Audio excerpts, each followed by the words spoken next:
Hi guys, so this is a Mazda CX5 2013 Sports Edition. It came with this head unit from factory. I already took this out. So this is the dashboard adapter, which is when fully inserted is flush with the dashboard, of course. So I already took the original head unit out.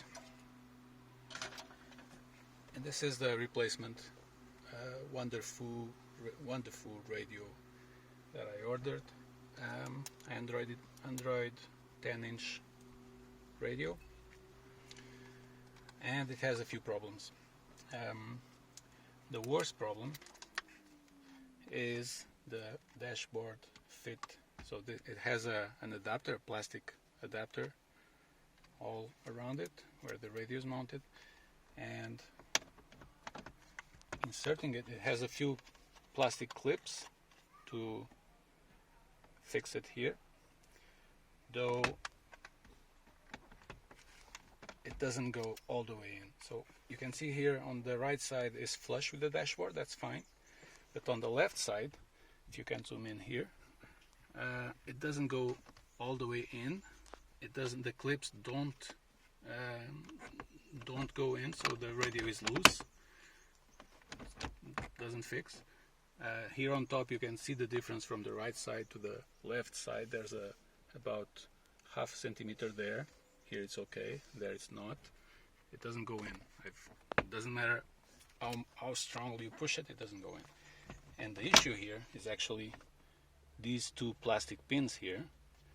They hit this small border here. They should be shorter, because this is a strong plastic. It's not rubber or something, it's just it has strong plastic behind it. So these two tips, they hit this spot here, which is already marked by my attempts, and it doesn't go all the way in, so it doesn't clip in. Now I will try to break these two or shorten them in order to see if this clips in place. That's a major issue. This should not happen.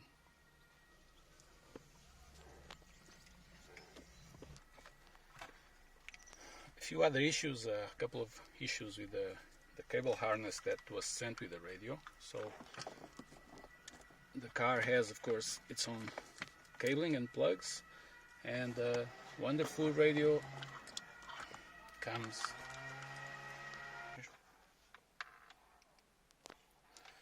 So the provided cable harness adapter has 2 or 3 problems.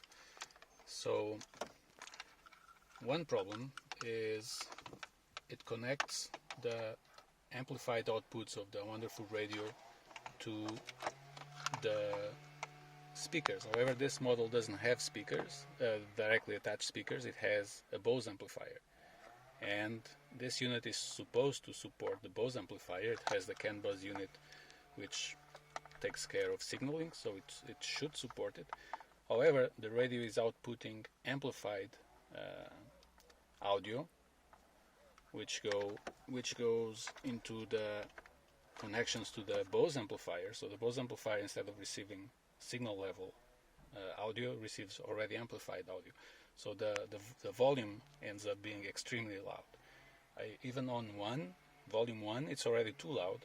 Volume 5 is unbearable. It's already distorting. And the volume slider goes up to 70 or 80. I can't test it really.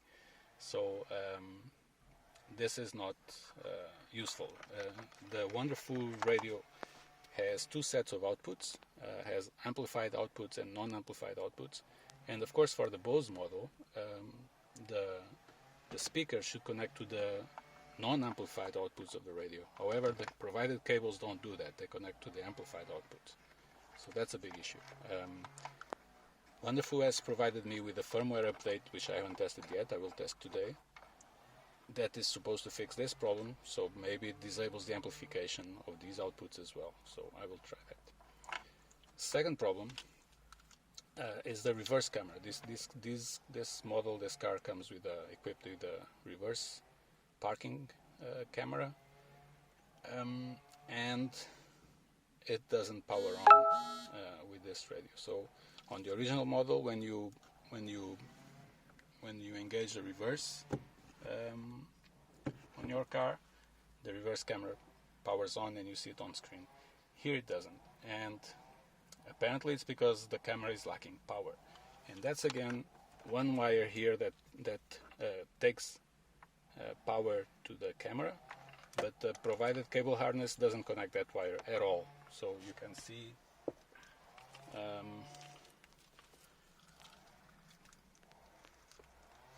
pause. You can see one of the provided adapters, which is this one, connects almost no pins, just a few of them, to the auxiliary line in. All the others are disconnected. One of the other pins is the camera power that should be connected to the accessory power of the car, and it's not. Another pin here is the reverse signal, which is when you engage the reverse gear, you get a signal sent to one of these pins that tells the radio that it needs to power up the reverse camera. That's not connected either on this cable adapter. So that's a problem. I have to find out how to connect this, which pin it is in the first place, and then how to connect those wires, which is, there's no pin on this adapter, so it's problematic. The last problem here is the USB. So this car has a USB plug here. So this is the lighter just adapter, and the USB plug here, which was connected to the original radio. So there's a cable going from here to the radio there. And for the Wondefoo radio, they provide regular USB cable adapters, which is fine. There's 3 USB plugs, but none of them connect again to this already installed USB plug. The wires end up here somewhere, but there's no way, no adapter to connect from the Wondefoo radio to the USB plug there, which is really an omission, because this adapter here, which has the auxiliary line in, actually goes to the same place. If you look here, there's the USB plug and there's the auxiliary line in. So those cables there end up here, but the USB plug, which is also on this same plug, it's left unconnected. And it would be so simple to provide an adapter with the needed pins to connect one of these USB. Instead, I will have to either do that myself here, soldering the wires, or install a new cable to take the USB to that spot there. So all of these could have been solved with the correct cable assembly, and this is definitely not it.